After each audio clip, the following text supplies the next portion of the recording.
Hello friends, welcome back to my channel.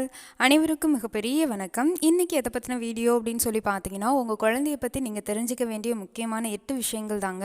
குறிப்பாக உங்கள் குழந்தைகிட்ட செய்யவே கூடாத விஷயங்களும் கூட இது என்னன்னு தெரிஞ்சுக்கிறதுக்கு வீடியோவை கடைசி வரைக்கும் பாருங்கள். நம்ம சேனல் ஃபர்ஸ்ட் டைம் பார்க்குறீங்கன்னா சேனலை சப்ஸ்கிரைப் பண்ணிக்கோங்க அண்ட் பக்கத்தில் உள்ள பெல் ஐக்கனை கிளிக் பண்ணிக்கோங்க. பொதுவாக இப்போ இருக்கக்கூடிய ஜெனரேஷனில் நிறைய பேர் குழந்தைக்கு கேர் பண்ணுன்ற பேரில் அவங்க செய்யக்கூடிய நிறைய தவறுகள் அப்படிங்கிறது குழந்தைக்கு ஆபத்தில் முடியறதுக்கு அதிக வாய்ப்புகள் இருக்குது. அப்படி நீங்கள் குழந்தை பிறந்தது அப்படின்னா அவங்களுக்கு செய்யக்கூடாத முக்கியமான 8 விஷயங்களில் முதலாவது அப்படின்னு சொல்லி பார்த்தீங்கன்னா, குழந்தைங்கள பொதுவாகவே உங்களுடைய தலைக்கு மேலே வரைக்கும் தூக்கவே கூடாது. குழந்தைங்கள திடீர்னு நீங்கள் அந்த மாதிரி தூக்குறதுனால குழந்தைக்கு ஒரு விதமான பய உணர்வு ஏற்படுறதுக்கு வாய்ப்பு இருக்குது. குறிப்பாக நிறைய பேர் மேலே தூக்கி போட்டு குழந்தையை பிடிக்கிறது, அதே மாதிரி தலையை குலுக்கிற மாதிரி சில விஷயங்களை செய்கிறது, இந்த மாதிரி விஷயங்கள் செய்கிறதுனால உங்கள் குழந்தைக்கு மூளை பாதிப்பு அப்படிங்கிறது ஏற்படுறதுக்கு அதிக வாய்ப்பு இருக்குது. ரெண்டாவது அப்படின்னு சொல்லி பார்த்தீங்கன்னா, குழந்தை எப்போவுமே அவங்களுக்கு பால் கொடுத்ததுக்கப்புறம் அது புட்டிப்பாலாக இருக்கட்டும் இல்லைன்னா தாய்ப்பாலாக இருக்கட்டும், கொடுத்த உடனே தூங்க வைக்கிறது, அப்படியே குடிச்சிட்டே இருக்கிறப்ப அப்படியே தூங்க வைக்கிறது, இந்த மாதிரி விஷயங்களை நீங்கள் அவாய்ட் பண்ணிக்கணும். எப்போவுமே குழந்தைக்கு பால் கொடுத்துட்டு உங்கள் ஷோல்டரில் குழந்தைய வச்சுட்டு அவங்களுடைய முதுகு சைடில் 2 தட்டு தட்டி கொஞ்ச நேரம் உங்கள் கையிலே இருக்கிற மாதிரி பார்த்துக்கோங்க.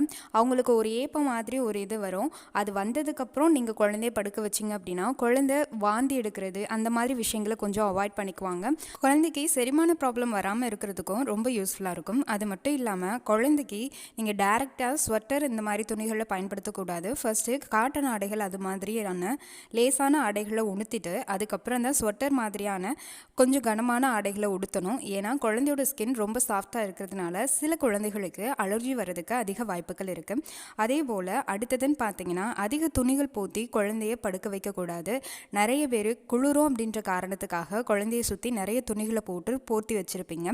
இது குழந்தைக்கு அதிகப்படியான வேர்வை வர்றதுக்கு ஒரு காரணமாக இருக்கும். அது மட்டும் இல்லாமல் குழந்தையோட ஸ்கின் ரொம்பவும் சாஃப்டானது. அதே போல் குழந்தைக்கு கிட்டத்தட்ட 6 மாதங்கள் வரைக்கும், அதாவது குழந்தை பிறந்த ஒரு 6 மாதம் வரைக்கும் தேன், உப்பு, தேநீர் இது மாதிரியான விஷயங்களை கொடுக்கக்கூடாது. அதாவது டீ, காஃபி, தேன், உப்பு சார்ந்த உணவுகள் இது எதுவுமே கொடுக்கக்கூடாது. அது குழந்தைக்கு ரொம்பவும் கெடுதியானது. ஏன்னா டைஜஷன் ப்ராப்ளம் வரும். குறிப்பாக குழந்தைக்கு அப்போ செரிமான சக்தி அப்படிங்கிறது ரொம்ப ரொம்ப குறைவாக இருக்கும். ஒன்லி உங்களோட தாய்ப்பால் மட்டும்தான் செரிமானம் ஆகக்கூடிய ஸ்டேஜில் இருப்பாங்க. அதனால் பிறந்த குழந்தைக்கு 6 மாதம் வரைக்கும் தாய்ப்பால் மட்டுமே ப்ரிஃபர் பண்ணுறதா இருங்க.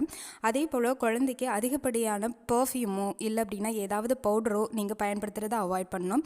நீங்கள் மாய்ஸ்சரைசர் இது மாதிரியான விஷயங்கள் பயன்படுத்துனீங்கன்னா ஒன்ஸ் டாக்டரை கன்சல்ட் பண்ணிவிட்டு அதுக்கப்புறம் பயன்படுத்தணும்.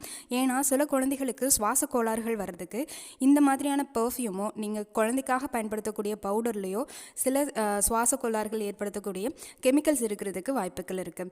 அதே போல் குழந்தைய சூரிய ஒளியில் வச்சுருக்கிறது ரொம்ப நல்லதுன்னு நினச்சி டைரெக்டாக ரொம்ப நேரம் குழந்தைய சூரிய ஒளியிலே வச்சுட்டு இருக்கக்கூடாது. அது குழந்தையோட ஸ்கின்னை தொலைக்கிறதுக்கு வாய்ப்பு இருக்குது. அதாவது பிறந்த குழந்தைக்கு ஸ்கின் அப்படிங்கிறது ரொம்ப ரொம்ப மெல்லிசாகவும் ரொம்ப சாஃப்டாகவும் இருக்கும். ரொம்ப நேரம் சூரிய ஒளியில் இருந்தது அப்படின்னா குழந்தைக்கு எரிச்சல், அதே மாதிரி ரேசஸ் மாதிரியான சிவப்பு படலம் வர்றதுக்கு வாய்ப்பு இருக்குது. அதனால முடிஞ்ச வரைக்கும் உங்களுடைய பிறந்த குழந்தைய ரொம்ப கேர்ஃபுல்லாக பார்க்குறது நல்லது. இது எல்லாத்த விட நீங்கள் குழந்தைக்கு குளிப்பாட்டுறீங்க அப்படின்னா குளிப்பாட்டும் பொழுது நாசியில் தண்ணீர் போகாமல் பார்த்துக்கணும். குறிப்பாக குழந்தைக்கு ரொம்ப நேரம் நீங்கள் தண்ணியில் வச்சிருக்கிற மாதிரி ரொம்ப குளிர்ச்சியான தண்ணிகளை பயன்படுத்த வேணாம். அது குழந்தைக்கு காய்ச்சல் இல்லைன்னா சளி வர்றதுக்கு வாய்ப்பாக இருக்கும். வெதுவெதுப்பான தண்ணியை எப்போவுமே கொடுங்க. அதே மாதிரி நீங்கள் குழந்தைய குளிப்பாட்டுறப்ப வெதுவெதுப்பான ஸ்டேஜில் இல்லாமல் ரொம்ப ஹீட்டாக இருந்தாலும் அது குழந்தையோட ஸ்கின்னை டேமேஜ் பண்ணுறதுக்கு அதிக வாய்ப்புகள் இருக்குது. இது எல்லாத்த விட கடைசியான முக்கியமான குறிப்பு அப்படிங்கிறது, குழந்தைக்கு அலங்காரம் பண்ணுறன்ற பேரில் குழந்தைக்கு கண்மைகளை வைக்கிறது, அதே மாதிரி ஐலைனர் யூஸ் பண்ணுறது, இந்த மாதிரி விஷயங்களை அவாய்ட் பண்ணிக்கோங்க. இது குழந்தைக்கு அவங்களோட ஸ்கின்னை டேமேஜ் பண்ணுறதோட சில கெமிக்கல்ஸ் குழந்தையோடைய பார்வை திறனையும் பாதிக்கிறதுக்கு வாய்ப்பு இருக்குது. கண்களில் நீங்கள் அடிக்கடி சில மைகளை பயன்படுத்துனீங்க அப்படின்னா குழந்தைக்கு தேவையில்லாத கண் அலர்ஜி வர்றதுக்கு வாய்ப்பு இருக்குது. முடிஞ்ச வரைக்கும் இந்த மாதிரி விஷயங்களை அவாய்ட் பண்ணிக்கோங்க. ஒரு 10 மாதம் வரைக்கும் இந்த மாதிரி கண்மைகளை யூஸ் பண்ணுறதை கொஞ்சம் அவாய்ட் பண்ணிக்கோங்க. அதுக்கு மேலே நீங்கள் யூஸ் பண்ணுறது உங்களுடைய விருப்பம். கட்டாயம் வச்சு தான் ஆகணும் அப்படின்னு நினச்சிங்கன்னா ஐப்ரோஸ்க்கு மட்டும் வைங்க. கண்களுக்கு தயவு செஞ்சு எந்த வித மைகளையும் யூஸ் பண்ணாதீங்க. இந்த வீடியோ ரொம்ப யூஸ்ஃபுல்லாக இருக்கும்னு நினைக்கிறேன். உங்களுக்கு ஆஃப்டர் டெலிவரிக்கு அப்புறம் நம்ம சேனல் பார்க்குற நிறைய பேருக்கு யூஸ்ஃபுல்லாக இருக்கும். அதே போல் நியூ மதர்ஸ்க்கு எல்லாருக்குமே இந்த வீடியோ ரொம்ப யூஸ்ஃபுல்லாக இருக்கும்னு நினைக்கிறேன். இது மாதிரியான நிறைய வீடியோ நீங்கள் தெரிஞ்சுக்கிறதுக்கு நம்ம சேனலை தொடர்ச்சியாக ஃபாலோ பண்ணுங்கள். உங்களுக்கான டிப் டெய்லி அப்டேட்டடாக வரும். வேறு ஏதாவது உங்களுக்கு தேவைப்பட்டது அப்படின்னா அதை கீழே கமெண்ட் பண்ணுங்கள். அது ரிலேட்டடாக நான் உங்களுக்கு வீடியோ போடுறேன். எல்லாருக்கும் எல்லாமும் கிடைக்கிறவன்ட்ட வேண்டிக்கிறேன். இந்த வீடியோ பார்த்தமைக்காக அனைவருக்கும் மிக்க நன்றி.